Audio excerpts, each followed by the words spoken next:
வணக்கம் சிவாஜி சேனல் நேயர்களே. நடிகர் திலகம் சிவாஜி அவர்களின் இறுதி காலங்கள் எப்படி இருந்தன, எதை சுற்றி அமைந்தன என்பதை பலர் அறிந்து கொள்ள ஆவலாக இருப்பார்கள். சிவாஜி அவர்கள் தன்னுடைய வரலாற்று நூலில் தன்னுடைய இறுதி காலத்தை பற்றி அழகாக பதில் சொல்லியிருக்கிறார். அந்த வரலாற்று நூலில் நடிகர் திலகம் சொன்னது, இப்போது குடும்பத்துடன் அதிக நேரம் செலவழிக்க ஆண்டவன் அருள் புரிந்திருக்கிறான். 1952ஆம் ஆண்டில் கமலா என்கிற பெண்ணுக்கும் எனக்கும் திருமணம் ஆனது. உறவு முறையில் அவள் என்னுடைய அக்கால் மகள்.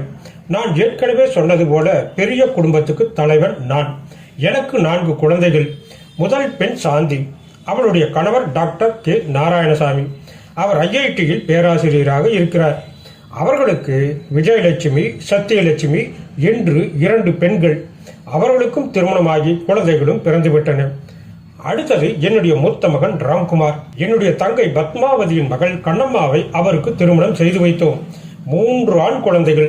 அருமையான சமஸ்கிருத பெயர்கள், துஷ்யந்த், தர்ஷன், ரிஷன். தர்ஷனும் ரிஷியும் சின்ன பிள்ளைகள்.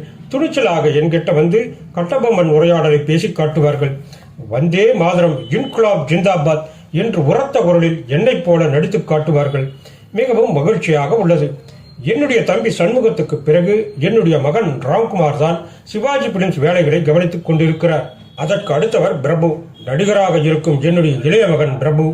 அவருடைய மனைவி புனிதவதி. அவர்களுக்கு ஒரு பெண்ணும் ஒரு பையனும் இருக்கிறார்கள். அவர்கள் பெயர் ஐஸ்வர்யா, விக்ரம். அதற்கடுத்து என் இளைய மகள் தேன்மொழி. அவள் கணவர் டாக்டர் கோவிந்தராஜன். குழந்தைகளுக்கு மருத்துவம் செய்வதில் திறமைசாலி. அவர் என் மாப்பிள்ளை நாராயணசாமியின் தம்பி. அவர்களுக்கு ஆண் பெண் என 2 குழந்தைகள். அவர்களில் பெரியவள் பிரியதர்ஷினி திருமணமாகி இப்போது அமெரிக்காவில் இருக்கிறார். அவளுடைய தம்பி பெயர் குணால். இன்ஜினியரிங் படிக்கிறான்.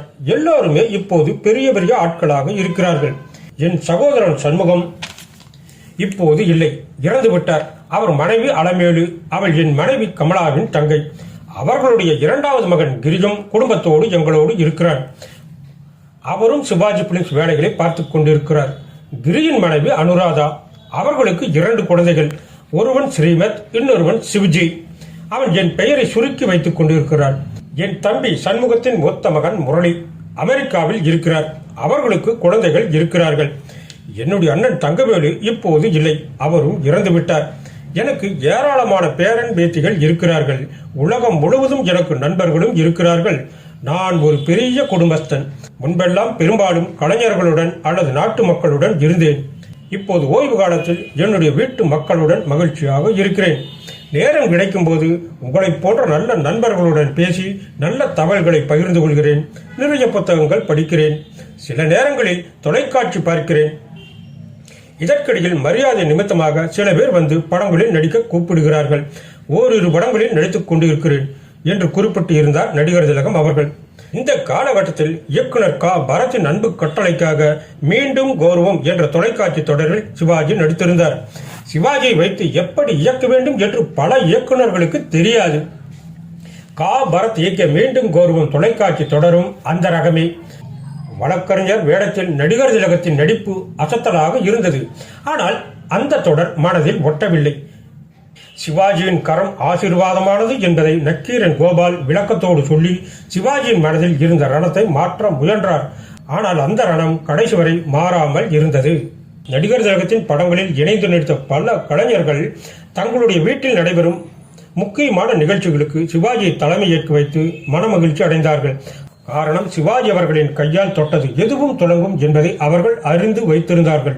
சிவாஜிக்கென்று அடையாளங்களை தமிழக மக்கள் வகுத்து வைத்திருந்தார்கள். யாரோ சிலரின் சொற்களை நம்பி சிவாஜி அவர்களை ராசி இல்லாதவராக தமிழக மக்கள் பார்த்தது ஏற்கக்கூடியதாக இல்லை. இது திமுக எழுப்பிவிட்ட பொய் பிரச்சாரம். பேசும் பட இதழில் வாசகர் ஒருவர் சிவாஜிக்கு ராசியான கரங்கள் என்கிறேன். ஜெயலலிதாவையும் லட்சுமியையும் நடன அரங்கேற்றத்தில் தலைமையேற்று வாழ்த்தியவர் சிவாஜி அவர்கள். அவர்கள் இருவரும் நட்சத்திர நடிகைகளாக ஒளி வீசுகிறார்கள். சிவாஜிக்கு ராசியான கரங்கள் என்பதை ஒத்துக்கொள்கிறீர்களா என்று கேட்டிருந்தார்.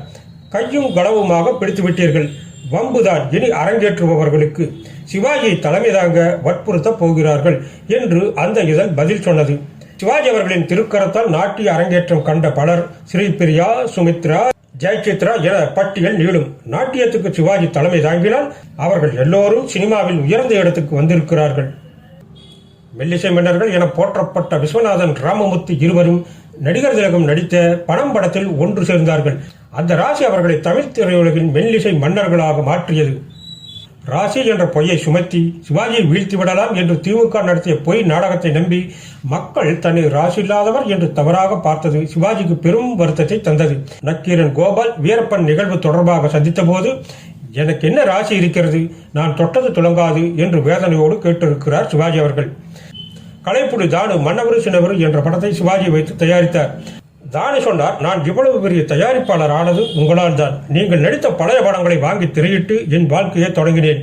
இன்று தானு என்ற பெயரின் அடையாளத்துக்கு பின்னால் நீங்கள் தான் இருக்கிறீர்கள் என்று தானு மனநிறைவோடு சிவாஜியிடம் பதில் சொன்னபோது சிவாஜியின் முகத்தில் குழந்தைக்குரிய மகிழ்வு ஏற்பட்டது. யார் கண்ணன் ஒரு மேடையில் பேசும்போது சிவாஜியை திட்டமிட்டு திராவிட இயக்கங்கள் ராசி இல்லாதவர் என்று அடையாளப்படுத்த முனைந்தது. ஆனால் அதில் தோல்வியைத்தான் தழுவினார்கள். நான் விநியோகஸ்தராக இருந்த காலத்தில் சிவாஜி நடித்த படங்களை வாங்கி திரையிட்டு சம்பாதித்து உயர்ந்தவன். சிவாஜிதான் எனக்கு காமதேவனு, யார் கண்ணன் என்று என்னை வியப்போடு பார்க்கிறார்கள் என்றால் சிவாஜியின் ராசி எனக்கு கொடுத்த வாழ்வுதான் அது என பேசினார். சிவாஜியின் மனதில் அரசியல் தோல்விகளோ இழந்த பணங்களோ தராத மன வருத்தத்தை ராசி இல்லாதவன் என்று திமுக வைத்த மூடத்தனமான பரப்புரை தந்தது. கடைசி வரை அந்த வேதனை அவர் மனதை அழுத்திக் கொண்டே இருந்தது. சிவாஜி என்ற பெயரை உணர்வோடு சொன்னவர்கள் எல்லாம் உயர்ந்த நிலைக்குத்தான் வந்திருக்கிறார்கள் என்பது சரித்திரபூர்வமான உண்மை.